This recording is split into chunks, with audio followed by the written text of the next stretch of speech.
ഈ രാഷ്ട്രീയ കേരളം കാത്തിരുന്ന ഒരു പ്രതികരണമാണ് കഴിഞ്ഞ ദിവസം കോൺഗ്രസ് പ്രവർത്തക സമിതി അംഗം എ കെ ആന്റണിയിൽ നിന്നുണ്ടായത്. അദ്ദേഹത്തിന്റെ മകൻ അനിൽ ആന്റണി പത്തനംതിട്ടയിലെ BJP സ്ഥാനാർത്ഥിയാണ്. നേരത്തെ കോൺഗ്രസ് ആയിരുന്നു.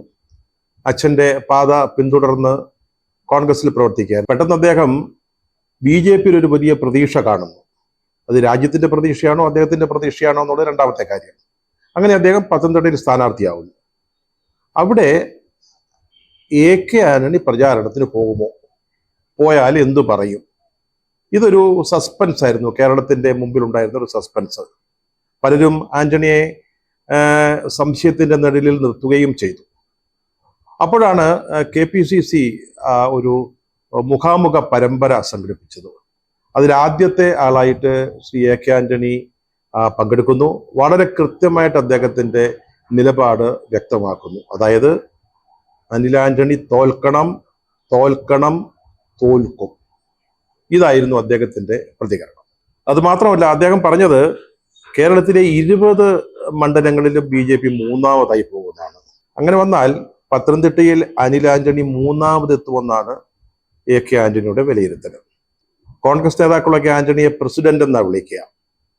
കാരണം 32ാമത്തെ വയസ്സിൽ KPCC പ്രസിഡന്റ് ആയ ആളാണ്. പിന്നീട് അദ്ദേഹം മറ്റു പല പദവികളിൽ എത്തി. AICC ജനറൽ സെക്രട്ടറിയായി, കേന്ദ്രമന്ത്രിയായി, ദീർഘകാലം പ്രവർത്തക സമിതി അംഗമായിരുന്നു. പക്ഷെ ഇപ്പോഴും കേരളത്തിലെ പാർട്ടി പ്രവർത്തകരും നേതാക്കളും പ്രസിഡന്റ് എന്നാ വിളിക്കുക. ഞങ്ങളും ഇങ്ങനെ ഒരു മാധ്യമ പ്രവർത്തകനും രാഷ്ട്രീയ നേതാവും എന്ന നിലയിലുള്ള ഒരു സൗഹൃദത്തിലെ പ്രസിഡന്റ് എന്നാണ് വിളിക്കുക. കഴിഞ്ഞ ദിവസം പ്രസിഡന്റിനെ കണ്ടിരുന്നു. മറ്റൊരാവശ്യത്തിന് KPCC ഓഫീസിൽ പോയപ്പോൾ അദ്ദേഹത്തെ കണ്ടു. സത്യം പറഞ്ഞാൽ അദ്ദേഹം ആരോഗ്യപരമായിട്ട് അല്പം ബുദ്ധിമുട്ടിലാണ്. നടക്കാൻ നല്ല പ്രയാസമുണ്ട്. ഉയരം കുറഞ്ഞ കസേരയിൽ ഇരുന്നാൽ പിന്നെ എഴുന്നേൽക്കാൻ പ്രയാസമുണ്ട്. പക്ഷെ അദ്ദേഹത്തിന്റെ ചിന്തയ്ക്കോ ബുദ്ധിക്കോ അല്ലെങ്കിൽ സംസാരത്തിനോ യാതൊരു മാറ്റവും വന്നിട്ടില്ല. അദ്ദേഹം അതുകൊണ്ടാണ് പത്തനംതിട്ടയിൽ പോവാത്തത്. പത്തനംതിട്ടയിൽ നിന്ന് മാത്രമല്ല, അദ്ദേഹം തിരുവനന്തപുരത്ത് പോലും പുറത്ത് ഏതെങ്കിലും ചടങ്ങുകളിൽ പോകാൻ തയ്യാറാവുന്നില്ല. കാരണം നടക്കാനുള്ള ബുദ്ധിമുട്ട് തന്നെയാണ്. അപ്പൊ അങ്ങനെ ഇരിക്കുമ്പോഴാണ് ഇപ്പോൾ ഈ പത്രസമ്മേളനത്തിൽ അദ്ദേഹത്തിന്റെ പ്രതികരണം ഉണ്ടായത്. അതൊരു പക്ഷേ പത്തനംതിട്ടയിൽ ഒരു 1000 പൊതുയോഗങ്ങളിൽ സംസാരിക്കുന്നതിനേക്കാൾ ആന്റണിക്ക് വേണ്ടി ഒരു ആഴ്ച തുടർച്ചയായി പ്രചാരണം നടത്തുന്നതിനേക്കാൾ എഫക്റ്റീവായിരുന്നു അദ്ദേഹത്തിന്റെ ഇന്നലത്തെ പത്രസമ്മേളനം. അദ്ദേഹം പറഞ്ഞത് തോൽക്കണം, അനിൽ ആന്റണി തോൽക്കണം, അനിൽ ആന്റണി തോൽക്കും. അതാണ് അദ്ദേഹം വളരെ കൃത്യമായിട്ട് പറഞ്ഞത്. നമ്മളിവിടെ അന്തസ് പുലർത്തുന്ന ഒരു കോൺഗ്രസ്കാരനെയാണ് കണ്ടത്. ആജീവനാന്തം കോൺഗ്രസ്സുകാരനായിരുന്ന എ കെ ആന്റണി, അല്ലെങ്കിൽ ആജീവനാന്തം കോൺഗ്രസ് പോറ്റിയ എ കെ ആന്റണി, അദ്ദേഹത്തിന്റെ വാക്കുകളാണ് നമ്മൾ കഴിഞ്ഞ ദിവസം കേട്ടത്. അദ്ദേഹം പറഞ്ഞു, എൻ്റെ കൂറ് കോൺഗ്രസിനോട് മാത്രമാണ്, എൻ്റെ മതം എന്ന് പറയുന്നത് കോൺഗ്രസ് ആണ്. അദ്ദേഹം പത്രസമ്മേളനം അവസാനിപ്പിച്ചത് വളരെ വികാരപരമായ വാക്കുകളോടെയാണ്. അദ്ദേഹം പറഞ്ഞു, എൻ്റെ രാഷ്ട്രീയ ജീവിതം ഏതാണ്ട് അവസാന ഘട്ടത്തിലെത്തി നിൽക്കുകയാണ്. അതുപോലെ അദ്ദേഹത്തിന്റെ ജീവിതം തന്നെ ഒരു അവസാന ഘട്ടത്തിലാണ്. പക്ഷെ അവസാനം വരെ ഞാനൊരു കോൺഗ്രസ്സുകാരനായിരിക്കും എന്ന് പറഞ്ഞുകൊണ്ടാണ് അദ്ദേഹം വാക്കുകൾ അവസാനിപ്പിച്ച്. അദ്ദേഹം വളരെ വികാരഭരിതനായിരുന്നു. അതിൽ നിന്ന് അദ്ദേഹം അർത്ഥമാക്കുന്നത് കോൺഗ്രസ്സുകാരനായിരിക്കുന്നവൻ കോൺഗ്രസ്സുകാരനായി തന്നെ മരിക്കണം, അതാണ് അന്തസ് എന്ന് പറഞ്ഞു നിർത്തുകയാണ് എ കെ ആന്റണി ചെയ്തത്. അനിൽ ആന്റണി കഴിഞ്ഞ ദിവസം പത്തനംതിട്ടയിൽ കോൺഗ്രസ്സുകാരൊക്കെ പാകിസ്ഥാനിൽ പോകണം എന്നൊരു വിവാദ പ്രസ്താവന നടത്തുകയുണ്ടായി. അതേക്കുറിച്ച് നമ്മളൊരു വീഡിയോ ചെയ്തിരുന്നു. പിന്നീട് വീണ്ടും ഒരു വീഡിയോ അനിൽ ആന്റണിയെ പറ്റി ചെയ്യേണ്ടി വരുമെന്ന് വിചാരിച്ചതല്ല. പക്ഷെ അതിനുള്ള ആളല്ല, അതിനുള്ള വെയിറ്റ് ഒന്നും അനിൽ ആന്റണിക്കില്ല. പക്ഷേ എ കെ ആന്റണിയുടെ പത്രസമ്മേളനത്തിന് അദ്ദേഹം നൽകിയ മറുപടി കേട്ടപ്പോൾ ചില കാര്യങ്ങൾ കൂടി നിങ്ങളുടെ മുമ്പിൽ പറയണമെന്ന് തോന്നി. അതുകൊണ്ടാണ് ഈ വീഡിയോ ചെയ്യുന്നത്. നമ്മുടെ അയൽവക്കത്തെ മാമൻ 1.5 രൂപയുടെ നാരങ്ങ മിഠായി വാങ്ങിച്ചു തരുമ്പോൾ നമ്മൾ അതിയാനെ കയറി അച്ഛാ പൊന്നച്ച എന്നൊക്കെ വിളിക്കുന്നത് പോലെ ആയിപ്പോയി ആന്റണിക്ക് സ്വന്തം അച്ഛന് മറുപടി പറഞ്ഞ അനിൽ ആന്റണിയെ കണ്ടപ്പോൾ. അദ്ദേഹം പറയുന്നത് കോൺഗ്രസ് കാലഹരണപ്പെട്ട പാർട്ടിയാണ്. ലോകത്തിലെ ഏറ്റവും പ്രധാനപ്പെട്ട നേതാവെന്ന് പറയുന്നത്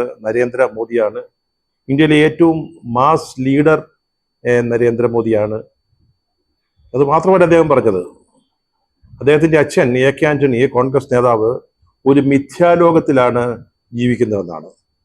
മിഥ്യാലോകത്തിൽ ജീവിക്കുന്നു എന്ന് പറഞ്ഞാൽ അതിന്റെ അർത്ഥം എന്തുവാ? യാഥാർത്ഥ്യ ബോധമില്ലാത്ത ഒരു ജീവിതം, അതാണല്ലോ അതിന്റെ അർത്ഥം. എനിക്ക് ശ്രീ ആന്റണിയോട് വ്യക്തിപരമായ എന്തെങ്കിലും കമ്മിറ്റ്മെന്റ് ഉള്ള ഒരാളല്ല. ഒരു മാധ്യമ പ്രവർത്തകൻ എന്ന നിലയിൽ, ഒരു രാഷ്ട്രീയ നേതാവ് എന്ന നിലയിൽ ദീർഘകാലമായ ബന്ധം, സൗഹൃദം, ഒരുതരം വാത്സല്യം, അതിനപ്പുറത്ത് എനിക്ക് അദ്ദേഹവുമായിട്ട് യാതൊരു ബന്ധവുമില്ല. പക്ഷെ എനിക്ക് പോലും ആന്റണിയെപ്പോലൊരു നേതാവ് മിഥ്യാലോകത്തിലാണ് ജീവിക്കുന്നത് എന്ന് പറയാൻ ധൈര്യമില്ല. ആ ധൈര്യമാണ് അദ്ദേഹത്തിന്റെ മകൻ അനിൽ ആന്റണി ഇവിടെ കാണിച്ചിരിക്കുന്നത്. അദ്ദേഹം പറഞ്ഞത് കോൺഗ്രസ് നേതാക്കളെല്ലാം കാലഹരണപ്പെട്ട ആളുകളാണെന്നാണ്. ആന്റണി അടക്കമുള്ള നേതാക്കൾ കാലഹരണപ്പെട്ട ആളുകളാണ്, നേതാക്കളാണ്. എങ്ങനെയാണ് സ്വന്തം പിതാവിനെ പറ്റി കാലഹരണപ്പെട്ട ആൾ എന്ന് പറയാൻ തോന്നുക? അദ്ദേഹം വീണ്ടും പറഞ്ഞു, അദ്ദേഹം ഇനി വീട്ടിലിരിക്കേണ്ട സമയമാണ്. 82-83 വയസ്സായി ആന്റണിക്ക്. അദ്ദേഹം ഇപ്പോഴും അദ്ദേഹത്തിന്റെ ചിന്തയ്ക്കോ അദ്ദേഹത്തിന്റെ ബുദ്ധിക്കോ യാതൊരു ക്ഷീണവും സംഭവിച്ചിട്ടില്ല. നടക്കാൻ അല്പം പ്രയാസമുണ്ട്. ഇപ്പോഴും കോൺഗ്രസ് പ്രവർത്തക സമിതി അംഗമാണ്. അദ്ദേഹം നാട്ടിലേക്ക് പോകുന്നതാണ്. 2 വർഷമായി തിരുവനന്തപുരത്താണ്. അതിനുശേഷം ഒരു തവണയോ മറ്റാണ് അദ്ദേഹം ഡൽഹിക്ക് പോയത്. അദ്ദേഹത്തിന് ശാരീരിക അവശതകൾ ഉണ്ടെന്ന് കോൺഗ്രസ് നേതൃത്വത്തിന് അറിയാം. എന്നിട്ട് പോലും അദ്ദേഹത്തെ പ്രവർത്തക സമിതി അംഗമാക്കിയിരിക്കുക എന്തിനാണ്? അദ്ദേഹത്തിന്റെ ബുദ്ധി, അദ്ദേഹത്തിന്റെ പരിചയ സമ്പത്ത് പാർട്ടിക്ക് പ്രയോജനപ്പെടുത്തുന്നതിന് വേണ്ടിയാണ്. പാർട്ടി നേതൃത്വം അങ്ങനെയാണ് ആന്റണിയെ കണ്ടതെങ്കിൽ, അനിൽ ആന്റണിയെ കാണുന്നത് ഇനി വീട്ടിലിരിക്കേണ്ട ആളാണെന്നാണ്. എന്നെ ഏറ്റവും ഞെട്ടിപ്പിച്ചത് ഇതൊന്നുമല്ല. ചന്ദ്രനെ നോക്കി കുരയ്ക്കുന്ന പട്ടികളുടെ കൂട്ടത്തിൽ കോൺഗ്രസ് നേതാക്കളൊക്കെ അങ്ങനെ ചെയ്യുമെന്നാണ് അദ്ദേഹം പറഞ്ഞത്. ഈ തെരഞ്ഞെടുപ്പിന്റെ ഫലം പുറത്തു വരുമ്പോൾ, മോഡി 3ാമത് പ്രധാനമന്ത്രിയാവുമ്പോൾ കോൺഗ്രസ് നേതാക്കൾ ചന്ദ്രനെ നോക്കി കുരയ്ക്കുന്ന പട്ടികളെ പോലെ ആയിരിക്കും എന്നാണ് അദ്ദേഹം പറഞ്ഞത്. സ്വാഭാവികമായും വർക്കിംഗ് കമ്മിറ്റിയിലെ ഏറ്റവും സീനിയർ അംഗമായ എ കെ ആന്റണിയും ആ കൂട്ടത്തിൽ ഉണ്ടാവുമല്ലോ. പത്തനംതിട്ടയില് BJPയുടെ സ്ഥാനാർത്ഥിയുടെ വാക്കുകളാണ് ഞാൻ മേലുദ്ധരിച്ചത്. ഇതാണ് ഒരു മകൻ അച്ഛനോട് കാണിക്കുന്ന പിതൃസ്നേഹം അല്ലെങ്കിൽ ബഹുമാനം എന്ന് പറയുന്നത്. അതാണ് ഞാൻ നേരത്തെ പറഞ്ഞത്, 1.5 രൂപയുടെ നാരങ്ങാ മിഠായി വാങ്ങിച്ചു തരുന്ന ആളിനെ അച്ഛ എന്ന് വിളിക്കുന്ന ഒരു രീതി. എ കെ ആന്റണി എന്നും കടന്നാക്രമിച്ചിരുന്ന പാർട്ടിയാണ് BJP. ആ BJP ആണ് ഞാൻ ഈ പറഞ്ഞ 1.5 രൂപയുടെ നാരങ്ങാ മിഠായി കൊടുത്ത ആള്. അതിന്റെ പേരിൽ അവരോട് ചേർന്ന് നിന്ന് സ്വന്തം പാർട്ടിയെയും അല്ലെ അച്ഛൻ്റെ പാർട്ടിയെയും അച്ഛനെയും പരിഹസിക്കുന്ന ആൾ ഓർക്കേണ്ട ഒരു കാര്യമുണ്ട്. ഈ നാരങ്ങാ മിഠായി വാങ്ങിച്ചെന്നത് അവരുടെ സ്വാർത്ഥ താല്പര്യത്തിന് വേണ്ടിയാണ്. സ്വന്തം പിതാവായ ആന്റണിയെ കൂടുതൽ ഇകഴ്ത്തി കാണിക്കാൻ വേണ്ടിയാണ് പത്തനംതിട്ടയിലെ സ്ഥാനാർത്ഥിത്വം പോലെയുള്ള നാരങ്ങാ മിഠായി തന്നിരിക്കുന്നതെന്ന് ഓർമ്മിക്കാനും അല്ലെങ്കിൽ മനസ്സിലാക്കാനും അനിൽ ആന്റണിക്ക് കഴിയേണ്ടതായിരുന്നു. അച്ഛനിൽ നിന്ന് ധാരാളം പഠിച്ചിട്ടുണ്ടെന്നാണ് ഇന്നലത്തെ പ്രതികരണത്തിൽ അനിൽ ആന്റണി പറഞ്ഞത്. പക്ഷെ അദ്ദേഹം എന്തെങ്കിലും പഠിച്ചതായിട്ട് എനിക്ക് തോന്നുന്നില്ല. കാരണം ഇന്നലെ അദ്ദേഹം നടത്തിയ ഒരു പ്രതികരണം പോലെ എ കെ ആന്റണി ഒരിക്കൽ പോലും മാധ്യമപ്രവർത്തകരോട് സംസാരിക്കുമ്പോഴോ അല്ലെങ്കിൽ ഒരു പൊതു ചടങ്ങിൽ സംസാരിക്കുമ്പോഴോ പറഞ്ഞിട്ടുണ്ടാവില്ല. യാതൊരു സംശയവുമില്ല. അദ്ദേഹം ഒരു പാഴ്വസ്തുവായിട്ടാണ് രാഹുൽ ഗാന്ധിയെ കാണുന്നത്. ഈ രാഹുൽ ഗാന്ധിയുടെ പിന്നാലെ എന്തെങ്കിലും പദവി കിട്ടും എന്ന് ആഗ്രഹിച്ച് നടന്ന ആളാണ് അനിൽ ആന്റണി. അത് ലഭിക്കാതെ വന്നപ്പോഴാണ് കോൺഗ്രസ് ഒരു കാലഹരണപ്പെട്ട പാർട്ടിയായി പോയത്. കോൺഗ്രസിനെ രാജ്യദ്രോഹ പാർട്ടിയായിട്ടാണ് പറയുന്നത്. രാജ്യത്തിനെതിരെ നിൽക്കുന്ന ഒരു കക്ഷിയാണ് അത്രേ കോൺഗ്രസ്. ഇന്ത്യയുടെ ചരിത്രം ഇദ്ദേഹം വായിക്കേണ്ടതായിരുന്നു, മനസ്സിലാക്കേണ്ടതായിരുന്നു. കാരണം കോൺഗ്രസും ഇന്ത്യയും തമ്മിലുള്ള ബന്ധം എന്താണ് എന്ന് അദ്ദേഹം അറിയേണ്ടതായിരുന്നു. ഈ രാജ്യത്തിന് സ്വാതന്ത്ര്യം നേടിക്കൊടുത്ത പാർട്ടിയാണ്. 10,000-കണക്കിന് കോൺഗ്രസ് പ്രവർത്തകര് നടത്തിയ ജീവബലിയുടെ ഫലമാണ് ഈ സ്വതന്ത്ര ഇന്ത്യ എന്ന് പറയുന്നത്. ആ പാർട്ടിയെ കുറിച്ചാണ്. അതിന് പല ക്ഷീണങ്ങൾ സംഭവിച്ചിട്ടുണ്ടാവും, അതിന് ദൗർബല്യം ഉണ്ടായിട്ടുണ്ടാവും. പക്ഷേ ആ പാർട്ടിയുടെ പൈതൃകം എന്ത് എന്ന് മനസ്സിലാക്കാതാണ് ഒരു രാജ്യദ്രോഹ പാർട്ടി എന്നൊക്കെ അനിൽ ആന്റണി കോൺഗ്രസിനെ വിശേഷിപ്പിക്കുന്നത്.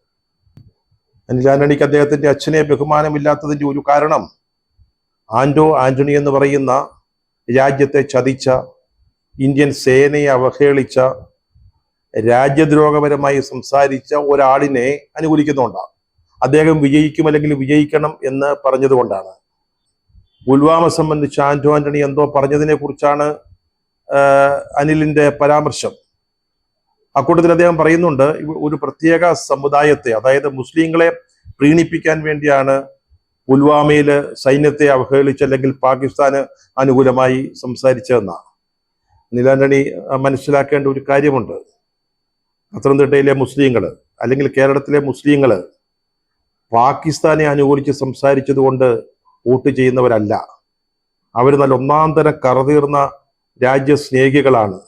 അവരെയാണ് നിങ്ങൾ ഈ ആന്റോ ആന്റണിയെ വിമർശിക്കുന്നത് വഴി സംശയത്തിന്റെ മുൾമുനയിൽ നിർത്തുന്നത് എന്ന് യാതൊരു കാരണവശാലും മറക്കരുത്. അതുപോലെയാണ് താങ്കൾ താങ്കളുടെ പിതാവിനെ പറ്റി പറഞ്ഞ കാര്യങ്ങൾ.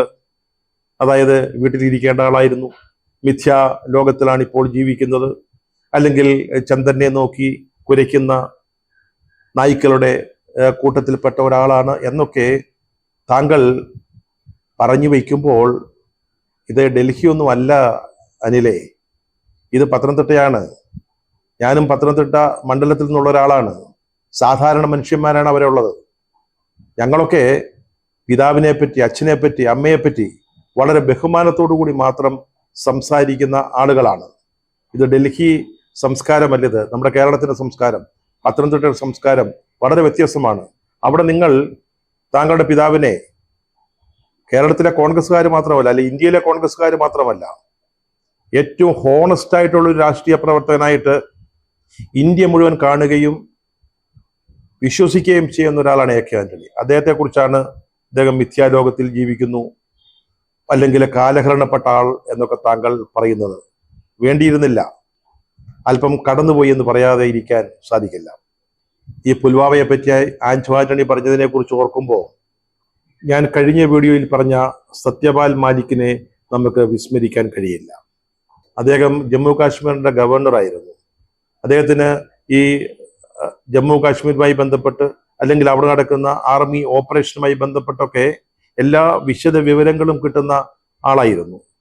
അദ്ദേഹമാണ് ഈ പുൽവാമയെ പറ്റി സംശയം പ്രകടിപ്പിച്ചത്.